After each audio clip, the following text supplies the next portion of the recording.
Bismillahirrahmanirrahim. Assalamualaikum warahmatullahi wabarakatuh. Sesungguhnya semua kita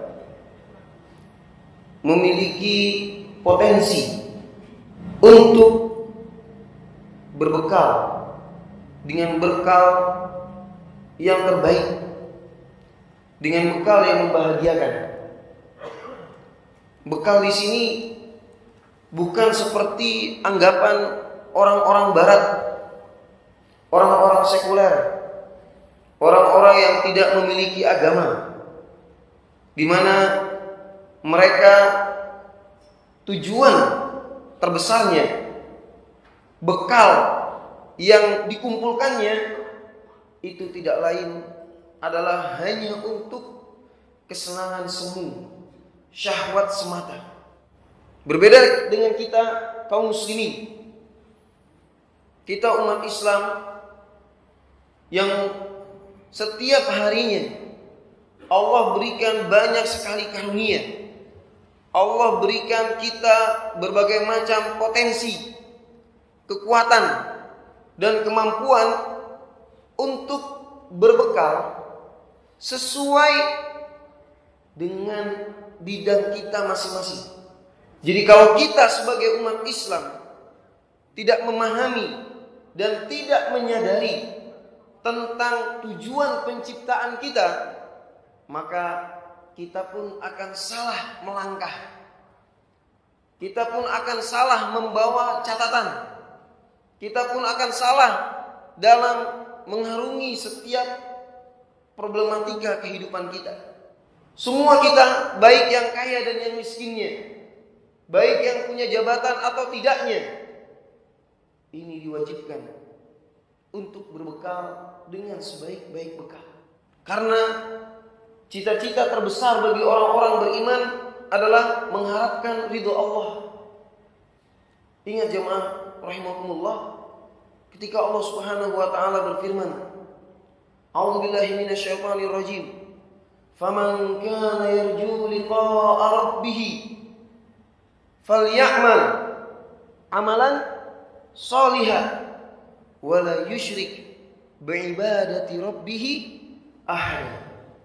Jadi jemaah rahimakumullah, di dalam ayat ini Allah Subhanahu wa taala menggambarkan bahwa kebahagiaan terbesar orang beriman kebahagiaan terbesar orang beriman itu adalah melihat wajah Allah Subhanahu wa taala. Ini tujuan kita. Dan tidak mungkin melihat wajah Allah Subhanahu wa taala kecuali kita bisa masuk ke dalam surga Allah Subhanahu wa taala. Dan tidak akan mungkin kita bisa memasuki surga Allah Subhanahu wa taala untuk melihat wajah Allah Subhanahu wa taala yang maha indah kecuali kita pun harus memiliki bekal yang cukup. Kunci itu adalah perbekalan kita.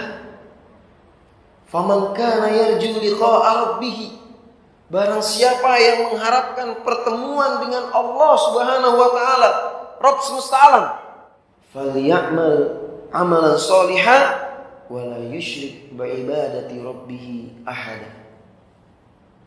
Ini tujuan terbesar kita diciptakan oleh Allah Subhanahu wa taala. Ya. Kita mulai dari diciptakan, kita dihidupkan, kita diwafatkan, kita dibangkitkan nanti di yaumil qiyamah. Kita tidak mungkin bisa berjumpa dengan Allah Subhanahu wa taala. Satu-satunya kunci kita untuk bertemu dengan Allah Subhanahu wa taala adalah kita menyiapkan bekal. Dan perjumpaan dengan Allah Subhanahu wa taala tidak dibatasi dengan tingginya jabatan seseorang, dengan cantik atau tampannya seseorang, dengan tinggi atau rendahnya kedudukan seseorang. Enggak, jemaah rahimakumullah. Kedudukan kita, fisik kita, kekayaan kita, ya, dan apapun itu yang ada dalam diri kita, yang ada dalam diri siapapun, itu semua hanyalah potensi. Ketika Anda diberikan jabatan oleh Allah Subhanahu wa taala, diberikan kekuasaan oleh Allah Subhanahu wa taala, apakah Anda menjadikan kekuasaan itu, jabatan itu sebagai modal Anda, modal jamaah, modal kita untuk berbekal menghadap Allah Subhanahu wa taala? Kekayaan kita pun juga demikian. Jadi bukan berarti kita nggak boleh punya kekuasaan, bukan berarti kita nggak boleh punya kekayaan, bukan.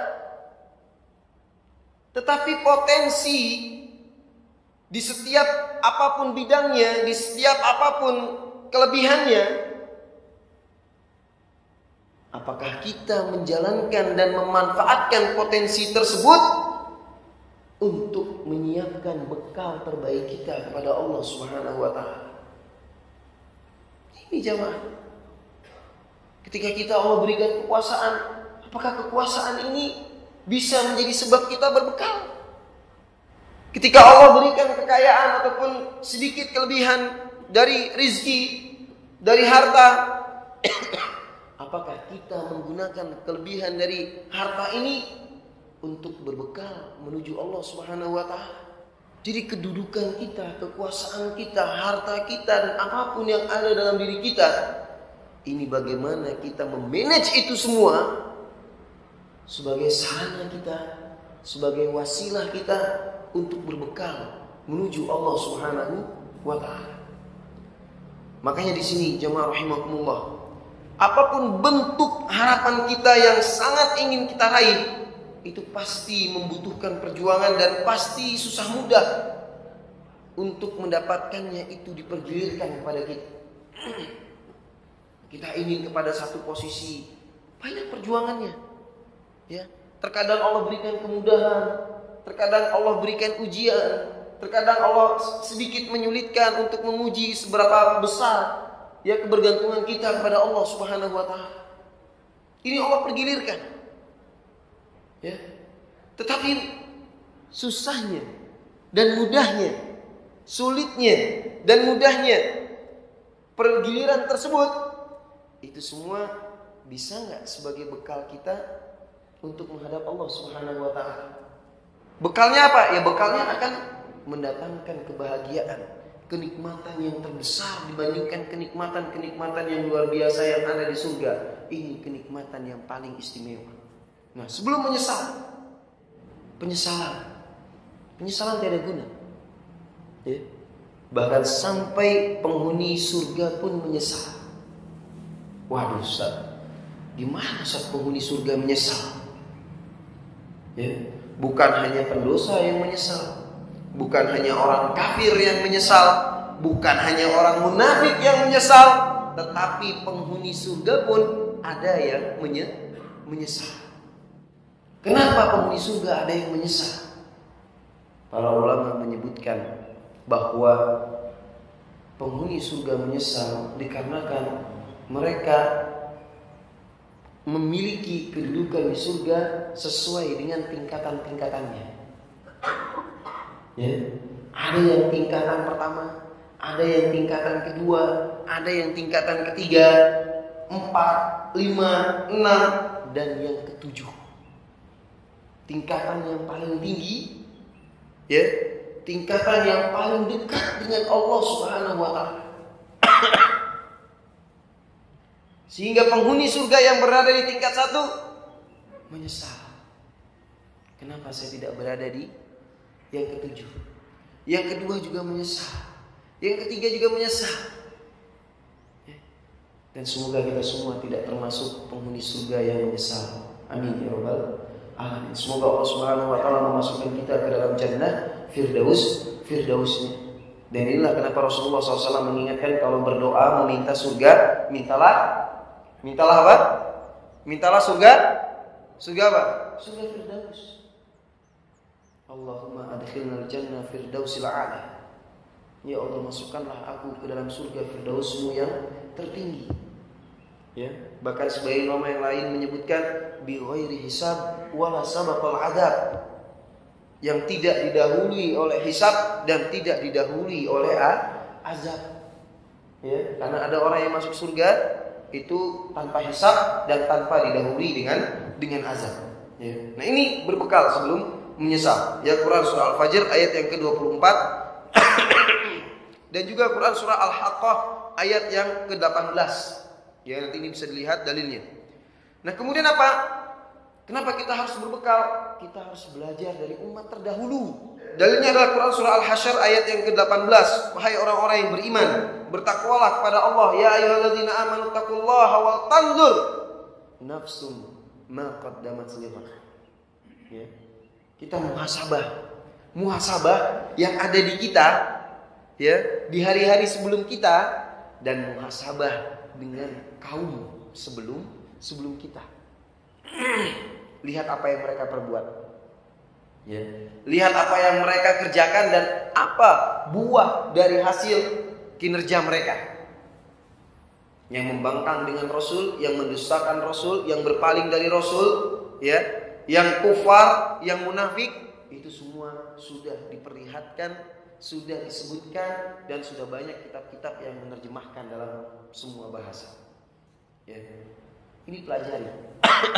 Evaluasi. Ya.